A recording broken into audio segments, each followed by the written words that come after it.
A claps.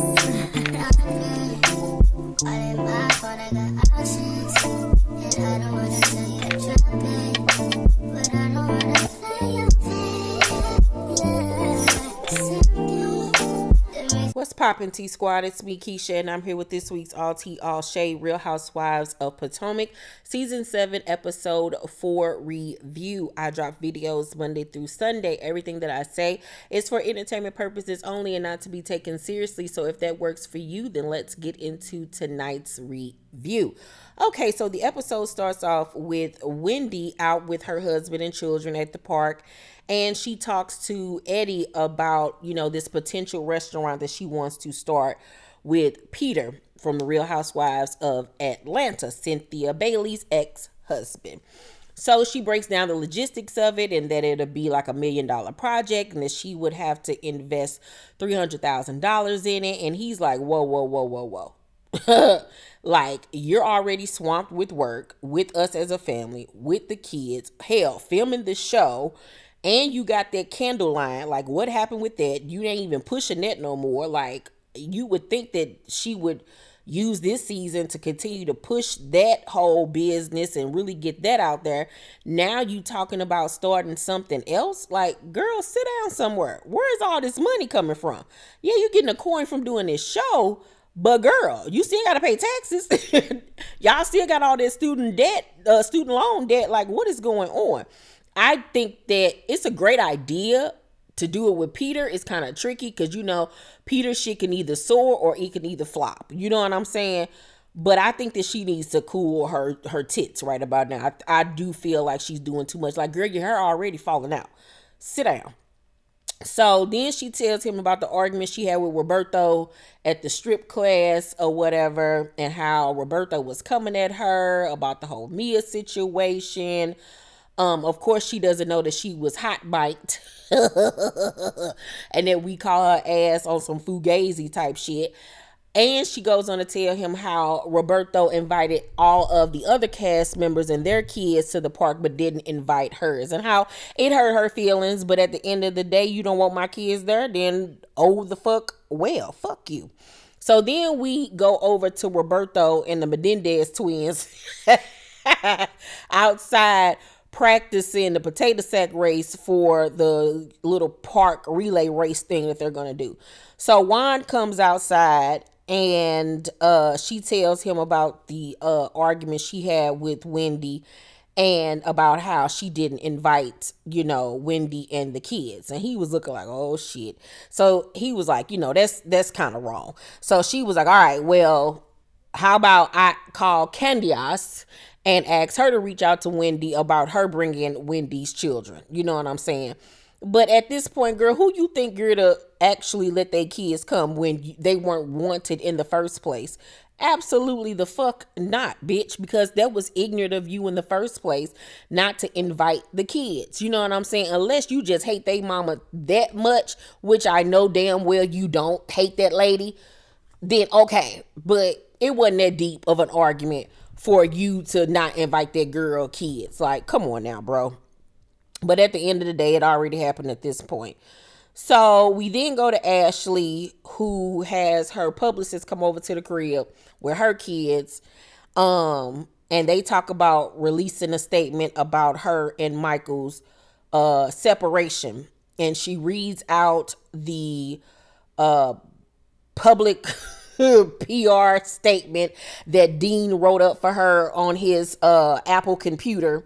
And it was very, beautifully written. All the punctuation was there. Like, Dean really took his time. He made sure to be very thoughtful, understanding, very politically correct, if I must say so myself.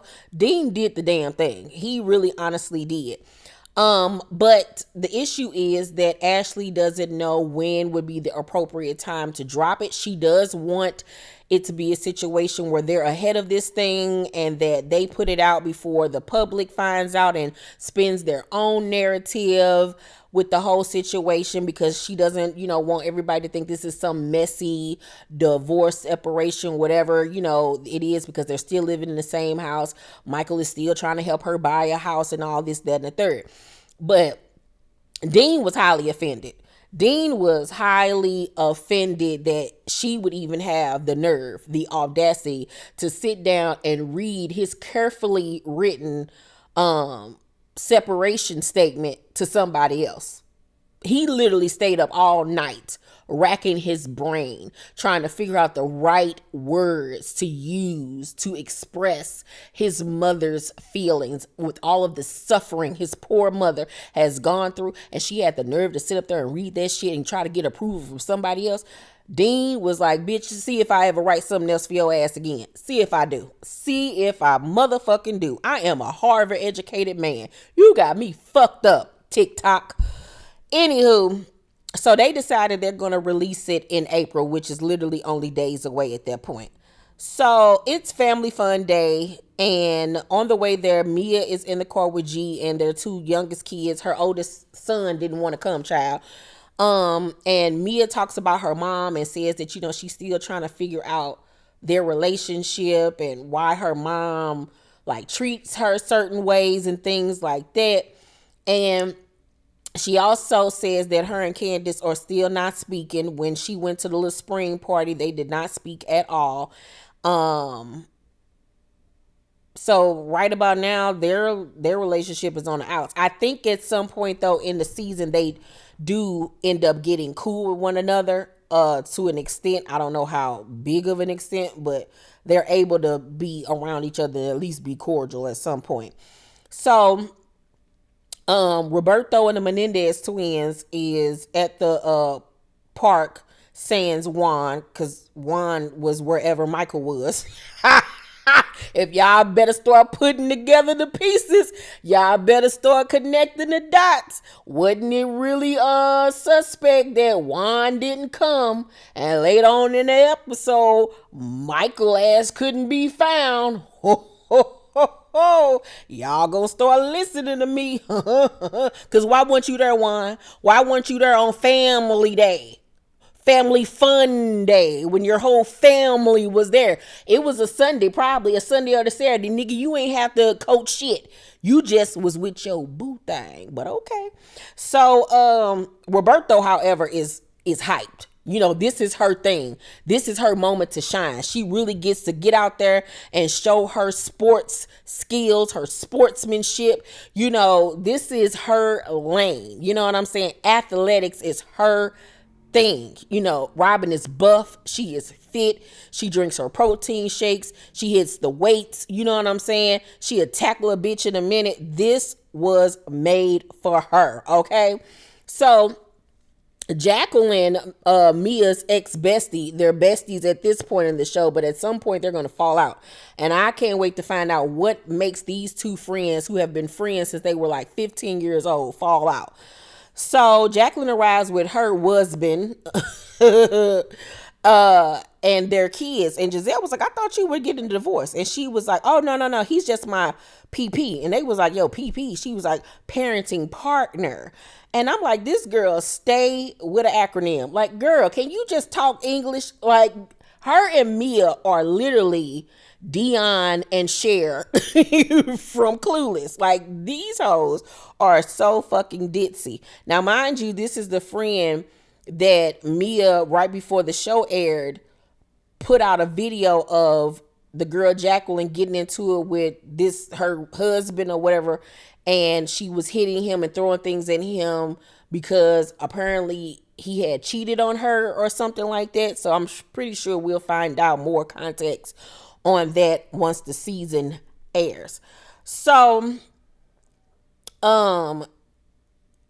Roberto gets a text message from Candace saying that Wendy said nah. And Robyn in her confession something. So it's not about the kids. It's not about the kids. Girl, who you what? Girl, shut up. Shut up.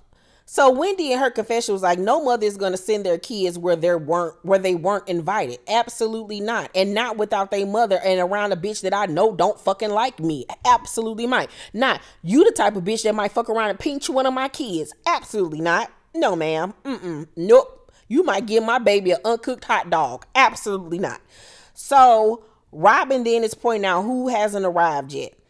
And she was like, and Wendy wasn't invited. And Karen was like, you should have been bigger than that. Like, that ain't right.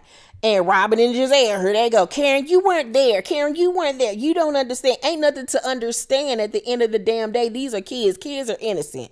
So Karen in her confession was like, won't you send your kids with somebody? But you know damn well ain't nobody gonna volunteer to take them Menendez twins nowhere with they bad ass. Cause that little motherfucker in the earlier part of this episode gonna tell his daddy he was a bench player. But that little nigga didn't say bench, he said bitch. He said bitch. Juan and them heard right. That little nigga said bitch. Them little motherfuckers is bad. So Charrisse arrives. And Karen gets the sniffles. Now, Karen, when she arrived, made a comment about being outside. So I don't doubt she has some type of, outdoor allergies.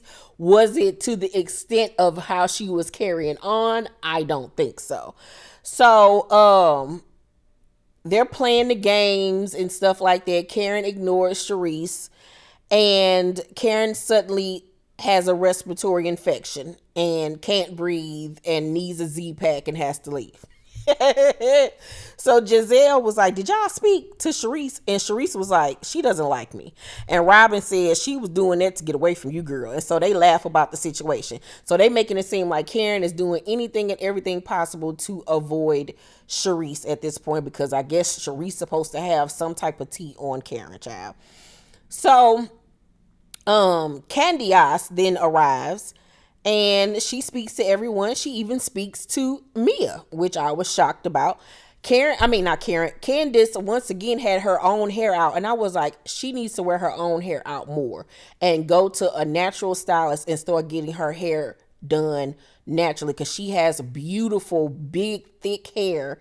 If she had just changed that hair color, because I hate it, and like get her some cute like ringlets combed out, oh my God, it would be so fire.